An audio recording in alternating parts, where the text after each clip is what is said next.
Bonjour, Lionel Tinlot, professeur de français depuis 1987. Et oui, je ne suis plus tout jeune et je suis proche d'une retraite sans doute bien méritée. Je voulais vous transmettre ma longue expérience de l'enseignement de la grammaire. À vous, que vous soyez élève, que vous soyez parent, que vous soyez étudiant, que vous soyez professeur.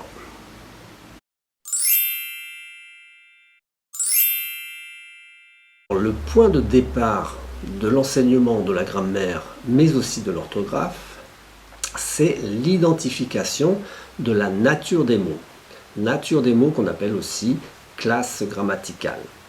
Et pour identifier cette nature, il y a un test incontournable qui n'est jamais explicitement cité dans les manuels scolaires, c'est le test de commutation.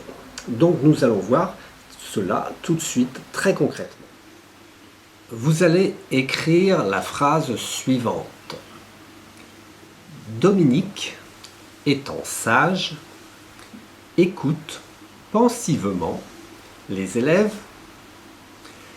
Ils ont récité sans raisonner. Et toc. Une fois la phrase écrite, eh bien, vous allez essayer d'indiquer la nature des mots. Alors, souvenez-vous, la nature d'un mot, ça peut être nom, adjectif, verbe. Voilà, je vous laisse vous débrouiller. Et puis, je vous donnerai bien sûr la solution.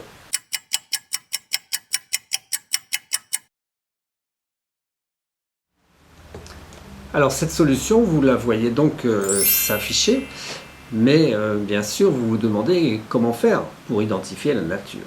Comment faire, comme je vous l'ai dit, c'est en utilisant la commutation. Alors pour le moment, vous allez recopier le corrigé. On va le faire sous forme de tableau. Et puis après ce tableau, on va l'utiliser justement pour commuter et identifier à coup sûr la nature des mots.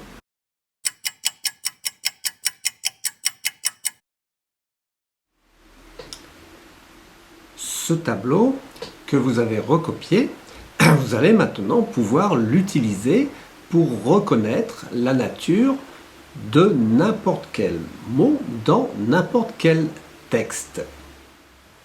Alors, nous allons partir d'une phrase plutôt simple que vous allez écrire. Certains enfants aiment les bonbons.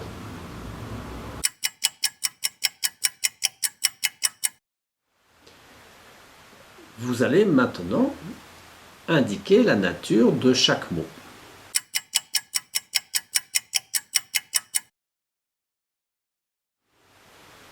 Et là, je suis à peu près certain que le mot « certain » vous pose quelques problèmes. Eh bien, il va suffire de commuter pour trouver la solution.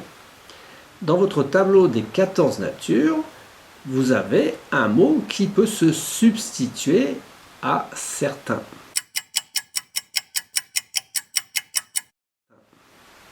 Évidemment, ce mot, c'est les. Les enfants aiment les bonbons. Les est un déterminant. Par conséquent, certains est un déterminant.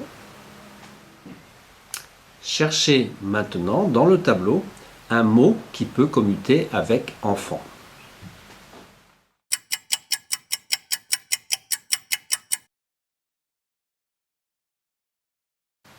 Vous avez trouvé. Enfant peut commuter avec élève. Donc, enfant est un nom commun. Cherchez maintenant dans le tableau un mot qui peut commuter avec M.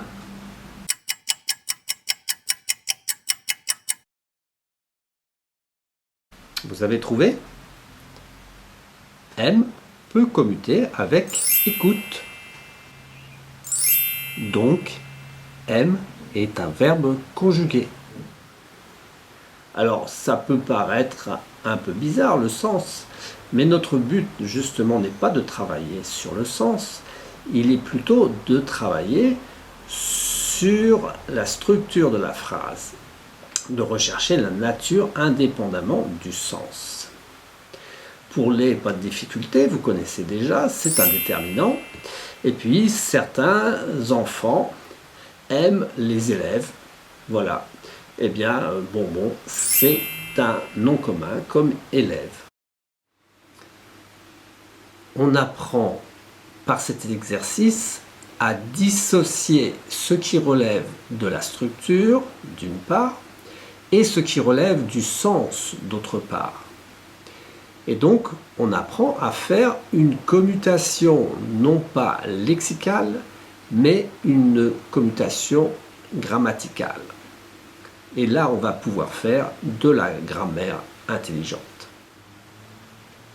Ainsi, en raisonnant, vous devriez pouvoir me dire si quelque est un déterminant.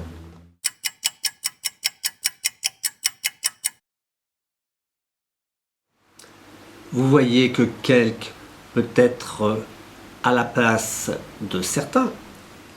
Les deux commutent. Donc, on en conclut que quelque est bien un déterminant. Dites-moi maintenant si presque est un déterminant.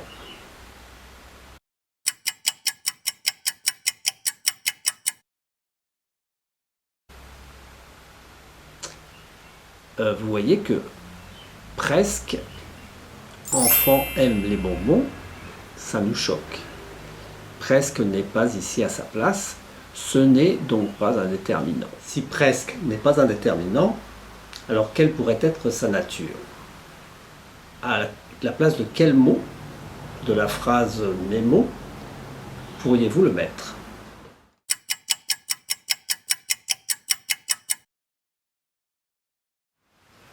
Vous avez trouvé? Presque peut se mettre à la place de pensivement. C'est donc bien un adverbe, oui. Dites-moi maintenant pourquoi presque ne peut pas remplacer enfant dans la phrase « Les enfants aiment les bonbons ».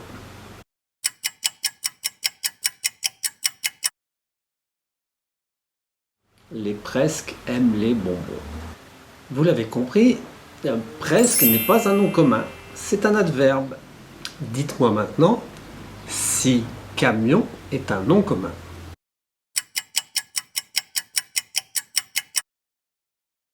Les camions aiment les bonbons. La phrase est amusante, mais la structure est correcte, parce que c'est une structure que nous avons mémorisée. Déterminant, les camions non communs, aiment, verbe conjugué, les déterminants, bonbons non communs, c'est une structure que nous avons mémorisée depuis l'enfance. Et donc, la commutation consiste finalement à raisonner sur les structures que nous avons mémorisées. Il ne s'agit plus de réciter des leçons de grammaire bêtement. En définitive, pour trouver la nature d'un mot, eh bien, vous le remplacez par un autre mot que vous connaissez déjà bien.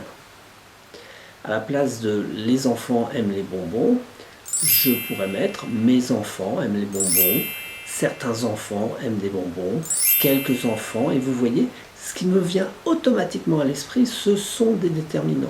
C'est pareil pour enfants, c'est pareil pour aime, c'est pareil pour les, c'est pareil pour bonbons, et pour n'importe quel autre mot. Nous avons enregistré des paradigmes comme ça, des classes grammaticales. Donc il suffit de réfléchir, d'aller les chercher dans notre mémoire, plutôt que d'aller se perdre dans des définitions et des dictionnaires très compliqués. Ainsi se finit notre première leçon. Dans la prochaine vidéo, je vous parlerai des 14 natures que nous obtenons par commutation.